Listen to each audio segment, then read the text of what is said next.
Then I shall pass on to Article 21.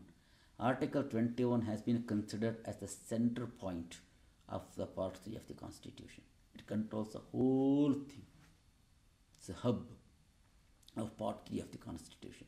What it says: no life or personal liberty shall be deprived of except procedure established by law. If we incorporate the words of Supreme Court, which is just, fair, which is just and fair. Fine. No life. What is life here? Life is not just living. Because the human life is above animal life. The Supreme Court has said the human life is above animal life. Okay? Fine. It is not limited to just existence or taking food or some shelter and this is that. No. Here, right to life includes right to a dignified life. Right to life, it is to a dignified life. Sunil Batra versus Delhi administration, the Supreme Court observed that the life of a human being is above animal being. And it includes right to a dignified life. Mm-hmm. And when you speak of personal liberty includes all the liberties enshrined in Article 19, 14 and other things. However, Supreme Court has it has used all opportunities before it to interpret Article 21. It has given a very widest scope for Article 21. To any law student or a student of Constitution, it is something different experience altogether to read the case laws. The different cases, the interpretations given by the Supreme Court on the scope of Article 21. I cite few things. Here, right to life includes right to livelihood. Volgatelis. It's a beautiful case. Look, if a person is deprived of his profession and he has been not allowed to earn his livelihood, that deprives Article 21. For example, it's happened. What happened? In the name of cleaning the road, the prostitutes were evacuated. But Supreme Court asked, okay, I don't object this. On the other hand, what is that alternative arrangement made? Otherwise, what will happen? Do you expect them to die without food? This is the beauty is this. On the one hand, we look at as the right in the hands of citizens. But on the other hand, it is a duty. It is a responsibility on the shoulders of the state to ensure that nobody is deprived of his life and personal liberty. That is the philosophy of Article 21. It is not just right in the hands of the citizens, a person. It is the duty on the part of the state not to deprive of their life. When we say procedure established by law, it is equivalent to due process of law of America or law of the land being used in UK. Law of the land. They are due process of law.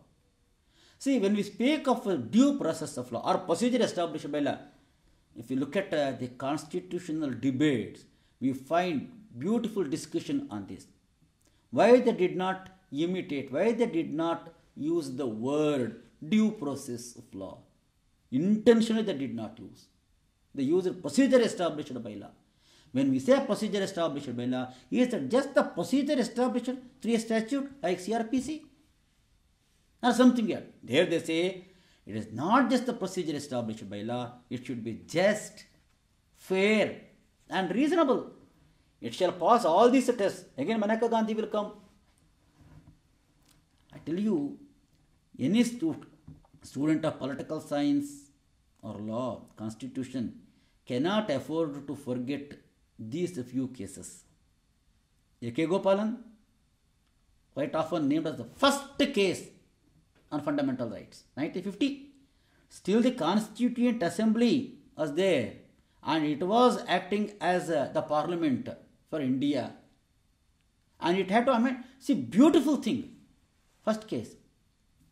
Then we cannot forget Maneka Gandhi. Then we cannot forget Keshwananda Bharati. We cannot forget Mandal case, Indrasani. How to forget these cases? It is these cases which actually developed the constitutional philosophy, constitutional jurisprudence. Then if you come to environment, right to environment is a part of right to life. Right to free air, right to drinking water, good water. They all covered under right to life. What a beautiful thing. And right to fair trial. Yes. So, today it is not right to privacy. Correct thing? Right to privacy. Of course, so far as this aspect is concerned, I want to make one or two comments. In India, right to privacy is not that much developed. To my knowledge, the people of America, rather citizens of America, even Europe, they attach lot of sanctity to right to privacy. They respect the right to privacy. But in India, it is not like that. To put in a very, very light way, very first thing, the moment you find some person, we start inquiring, you are married, how many children you do have, what is your caste, what is your religion? The simple question is, should I reveal all these things? Okay, what that I am doing, what is my food habits, okay, at what time I sleep, at what time I get up,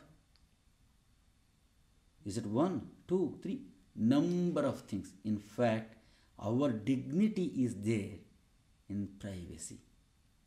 You can find the dignity of a person in his privacy, how he can enjoy that privacy. This is my opinion. There, they develop these things right from childhood. Here in India, I should feel sorry to make this a statement, whether state or citizens have developed that kind of a maturity so far as the privacy jurisprudence is concerned. Anyway, long back, Supreme Court said, right to privacy is a part of right to life. When police, they were visiting the alleged dacoit during early hours, disturbing him every day, go tap his door and see whether that person is there inside or not. No, nothing doing. It affects his right to privacy. And when you come to the recent cases, so look, suppose if a student wants to take admission in some education institution, they ask, what is the name of the father? What is the name of the mother? Suppose that lady, she says, I don't want to reveal the father of the child. Now what is that you do? You reject the application? No, we should respect right to privacy.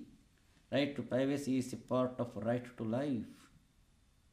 A person can make a choice whether to reveal or not to reveal.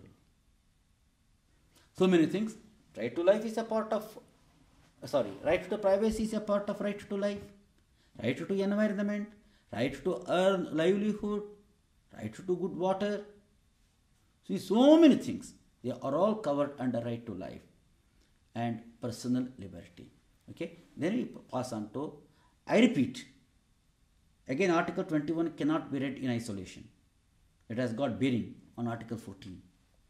Okay, and it includes Article 19.